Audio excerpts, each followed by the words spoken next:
Hey guys, என்னோடய hair பார்த்திங்கன்னா ரொம்ப டேமேஜாக இருக்குது. கீழே அது ஹெல்த்தியே இல்லாமல் இருக்குது, ரொம்ப டல்லாக இருக்குது. ஸோ என்ன பண்ணலான்னு சொல்லி யோசிக்கும் போது தான் நம்ம பர்பிளில் வாங்கின ஹேர் ப்ரூட்னு சரி ஞாபகம் வந்தது. இப்போ நம்ம இதை எப்படி குயிக்காக ஹேர்பேக் ரெடி பண்ணுறதுன்னு பார்க்கலாம். ஃபஸ்ட் நான் லிக்கோரைஸ் எடுத்திருக்கேன். இது வந்து நம்மளோட ஸ்கேல்ப்பை வந்து ஹைட்ரேட் பண்ணும். நான் ஆரஞ்சு பீல் பவுடர் எடுத்திருக்கேன். இது வந்து ஹேர் கண்டிஷனிங் பண்ணும், டல் டேமேஜ் ஹேர் வந்து ட்ரீட் பண்ணும். இது பொமோகிரானேட் பவுடர், இது வந்து கண்டிஷனிங் பண்ணும் ஹேரை. அது மட்டும் இல்லாமல் ஹேர் க்ரோத் வந்து ஃபாஸ்டன் பண்ணும். ஹைபிஸ்கஸ் மெத்தி ஹேர் க்ரோத் வந்து ஃபாஸ்டன் பண்ணும். அது மட்டும் இல்லாமல் ஸ்கேல்ப்பை வந்து ஸ்ட்ரென்தன் பண்ணும், மாய்ஸ்சரைஸ் பண்ணும். சிக்காய் பவுடர், இது வந்து ஹேர் க்ரோத் பண்ணும், ஹேர் ஃபாலிகல்ஸ் வந்து ஸ்ட்ரென்தன் பண்ணும், ஸ்கேல்ப்பை வந்து மாய்ஸ்சரைஸ் பண்ணும். இது பீட்ரூட் பவுடர், இது வந்து ஹேர் பிரேக்கேஜ் வந்து ரெடியூஸ் பண்ணும். இது வந்து ஹேர் ஃபாலிகல்ஸ் வந்து நரிஷிங் பண்ணும். உங்கள்கிட்ட ட்ரை ரோஸ் பெட்டல்ஸ் பவுடர்ஸ் இருந்துச்சுன்னா நீங்கள் அதை ஆட் பண்ணிக்கலாம். என்கிட்ட அது இல்லை, ஸோ நான் ரோஸ் வாட்டர் வந்து ஆட் பண்ணுறேன். இது மிக்சிங்க்கும் எனக்கு ஹெல்ப்ஃபுல்லாக இருக்கும். நான் 1 ஸ்பூன் கர்டு ஆட் பண்ணுறேன். இது நல்லா நரேஷன் பண்ணும் நம்மளோட ஹேரை, நம்மளோட ஸ்கேல்ப்பை. நல்லா நம்ம மிக்ஸ் பண்ணிக்கலாம். ஒரு லம்ஸ் கூட இல்லாமல் நல்லா இந்த மாதிரி லிக்விட் கன்சிஸ்டன்சியாக இருக்கணும், செமி சாலிடாக.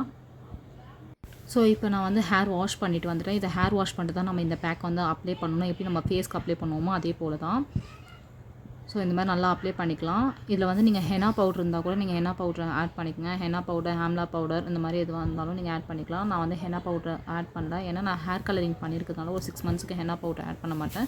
இது நீங்கள் நேச்சராகவும் ப்ரிப்பேர் பண்ணலாம். இப்போ ஹைபிஸ்கஸ் பவுடர் எடுத்தோன்னா நீங்கள் ஹைபிஸ்கஸ் லீவ்ஸு, அதோட ஃப்ளார் இதெல்லாம் எடுத்து நீங்கள் வந்து ட்ரை பண்ணி நீங்கள் அது பவுடர் பண்ணி நீங்கள் எடுத்துக்கலாம். அதே மாதிரி தான் மருதாணியும் நீங்கள் ட்ரை பண்ணி பவுடர் பண்ணி எடுத்துக்கலாம்.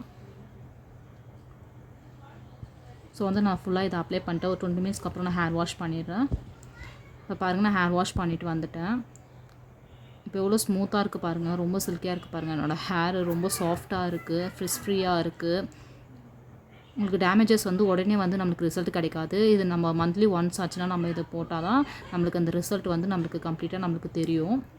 இப்போ நான் ஒன்ஸ் தான் அப்ளை பண்ணியிருக்கேன். இன்னும் 2 to 3 டைம்ஸ் அப்ளை பண்ணதுக்கப்புறம் தான் என்னோடய ஹேர் டெக்ஸ்சர்லாம் எப்படி மாறி இருக்குது, என்னோடய ஹேர் க்ரோத் எப்படி இருக்குன்னு எனக்கு தெரிய வரும். அது தெரிஞ்சோடனே நான் ஃபுல் ரிசல்ட் எப்படி இருக்குன்னு நான் சொல்கிறேன். இந்த பேக் எனக்கு பிடிச்சிருக்கு. நீங்களும் வீட்டில் கண்டிப்பாக ட்ரை பண்ணுங்கள், உங்களுக்கும் பிடிக்கும். இந்த மாதிரி நிறைய வீடியோஸ் பார்க்கணுன்னா நம்ம அனுபவி சேனலுக்கு சப்ஸ்கிரைப் பண்ணுங்கள், லைக் பண்ணுங்கள், ஷேர் பண்ணுங்கள் அண்ட் கமெண்ட் பண்ணுங்கள். பாய்.